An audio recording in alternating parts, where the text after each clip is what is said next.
Ang pinaka nakakatakot na multo na haharapin ninyo ay ang sarili ninyong multo. Yes, they are smiling, they look happy, but deep inside, they are broken. Pero gusto kong sabihin sa inyo, hindi kayo nag-iisa sa inyong pinagdadaanan. Anong kailangan nyong gawin? Minsan ang kailangan nyo lang gawin ay humanap ng mga tao na handang makinig at tumanggap sa inyo. At kapag minsan nahihirapan na kayo at wala na kayong malapitan, ang pakiusap ko, lumapit kayo kay Jesus. Jesus is the true friend who will truly accept you.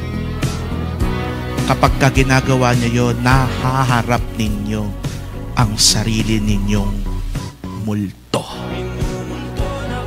At kapag naharap niyo ang sarili ninyong multo, masasabi ninyo, hindi na ako takot sa sarili kong multo. Dahil ito'y parte ng aking pagkatao. This is part of who I am. And I accept kung sino man ako.